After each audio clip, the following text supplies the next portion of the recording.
Herkese merhaba. Bugün farklı bir çorba tarifiyle karşınızdayım. Çeşminiger çorbası. Vakit kaybetmeden hemen başlayalım. Yarım çay bardağı sıvı yağ tencereye aldım. Şimdi ısınmasını bekliyorum.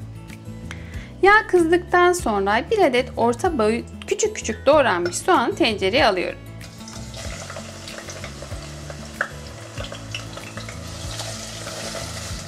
Pembeleşene kadar kavuruyorum.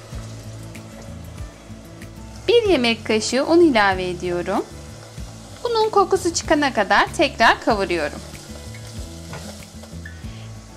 Yıkanmış 1 su bardağı kırmızı mercimeği ilave ediyorum. Kırmızı mercimeği bir tur çevirdikten sonra 6 su bardağı sıcak su ilave ediyorum.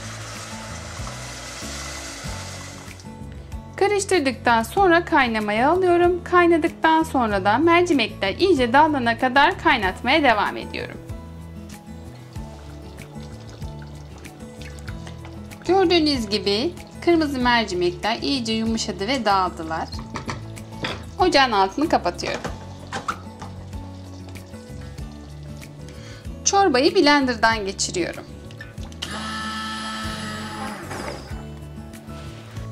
Çorbanın terbiyesine geçiyoruz. 1 çay bardağı süt ilave ediyorum. 1 adet yumurta sarısı ilave ediyorum. Yarım limon suyu ilave ediyorum. İyice çırpıyorum.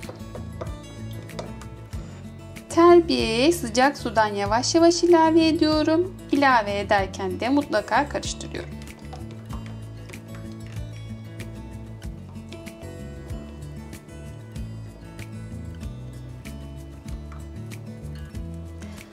Ilık terbiyeyi sürekli karıştırarak çorbaya ilave ediyorum.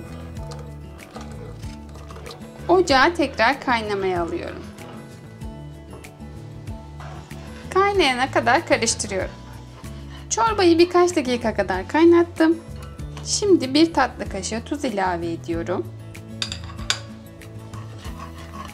Onu da karıştırıyorum ve ocağın altını kapatıyorum. Çorbamız hazır. Çorbanın sosuna geçiyorum. 1 yemek kaşığı tereyağı ocakta eritiyorum. Tereyağı eridikten sonra ocağın altını kapatıyorum. 1 tatlı kaşığı kırmızı pul biber, 1 tatlı kaşığı da nane ilave edip karıştırıyorum.